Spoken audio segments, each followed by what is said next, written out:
notre peuple, avec tous les peuples du monde. Devoir de redevabilité, facteur de mobilisation citoyenne autour des actions publiques. C'est sous ce thème que s'est tenue la journée de redevabilité de la délégation spéciale de la commune de Sabsé le 12 février 2025.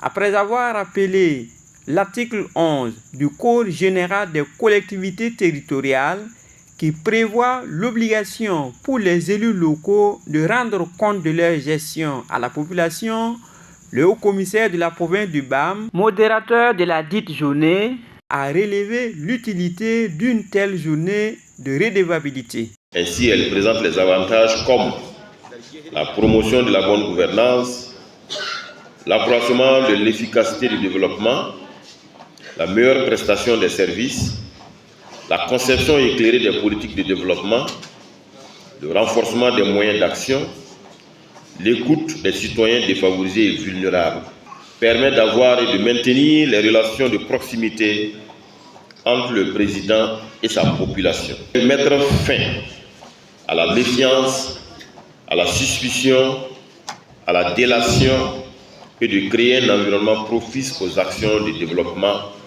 inclusif, participatif. En termes de bilan, il faut noter que la délégation spéciale de la commune de Sabsé a fonctionné de façon régulière au cours des années 2023-2024, ce qui lui a permis d'engranger des acquis dans divers secteurs socio-économiques. En 2023, la mairie de Sabsé a investi plus de 123 millions dans divers domaines.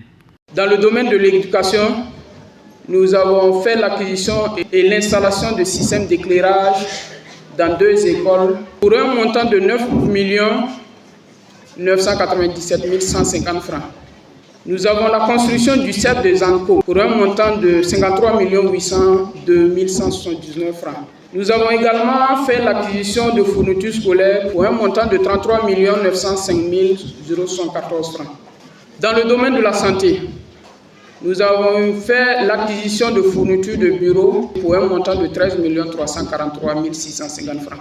Dans le domaine de la promotion de l'emploi, nous avons fait l'acquisition par la commune d'équipements de pêche, de mini-laiterie et de tissage pour un montant de 28 998 500.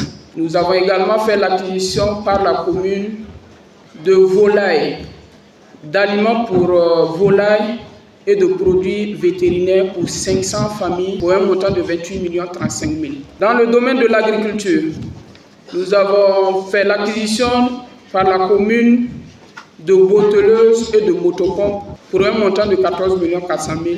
Quant au bilan de l'année 2024, plus de 919 millions de francs CFA ont été injectés dans des secteurs répartis comme suit. Pour la lutte contre le terrorisme et la restauration de l'intégrité du territoire national, nous avons fait l'acquisition de produits vestimentaires au profit des VDP pour un montant de 8 468 025 francs. Pour la réponse à la crise humanitaire, nous avons acquis des vivres pour personnes déplacées, internes et indigents sur fonds propres pour un montant de 178 188 000 francs. Dans le domaine de la santé, nous avons l'acquisition de matériel et fournitures biomédicales pour un montant de 30 347 480 francs. Pour la réalisation d'infrastructures marchandes, nous avons pu réaliser des boutiques de rue et des infrastructures connexes pour un montant de 95 millions. Et l'acquisition de matériel et mobilier pour l'équipement de l'auberge communale pour un montant de 139 593 646 francs. Malgré les difficultés liées à la crise humanitaire et sécuritaire, on note un accroissement des recettes propres à la commune selon le premier responsable, car la mairie a pu mobiliser plus de 11 millions en 2022, plus de 15 millions en 2023 et plus de 9 millions en 2024. Les citoyens ont eu l'occasion de critiquer, d'apprécier les actions des élus locaux, mais aussi de soumettre leurs préoccupations en vue d'améliorer la gestion de la commune. Aujourd'hui, c'est vraiment une très belle journée, comme je disais. Et le PDS, il a pris son temps pour expliquer, pour montrer donc ce qui a été fait. Il a fait un grand bilan. Je trouve qu'il s'est lancé dans les sillons tracés donc par le gouvernement. Nous pouvons dire que le bilan est positif. Et à ce niveau, nous avons remarqué qu'il y a beaucoup d'infrastructures qui ont été construites.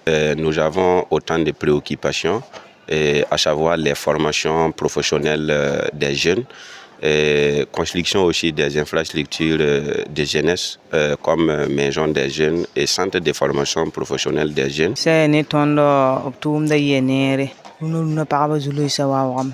Bade zamana sin tira yinga paraba nustuma le kaye ile ronda tamen bon smiro ba hanton songa paraba ni nustuma.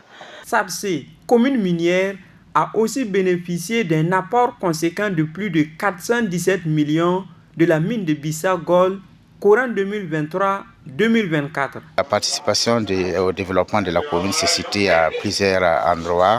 Il y a ce que nous appelons le fonds de développement local. Ça, c'est des fonds qui sont directement virés dans le compte des collectivités. Et il y a ce que nous faisons en termes de RSE, la responsabilité sociétale des entreprises. Nous intervenons à plusieurs niveaux. Il y a l'éducation, l'environnement, le sport, mais surtout plus le social et culturel.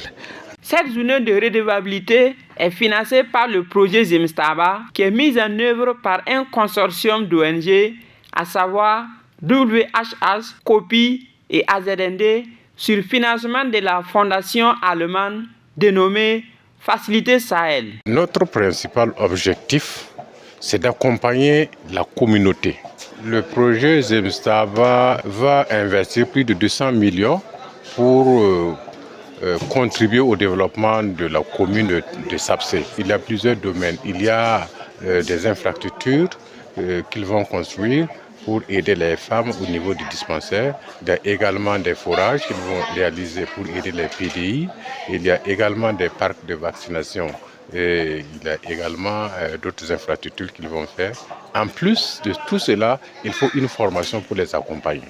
Dans l'optique d'améliorer les résultats futurs, plusieurs recommandations ont été formulées et un comité de suivi a été installé à cet effet.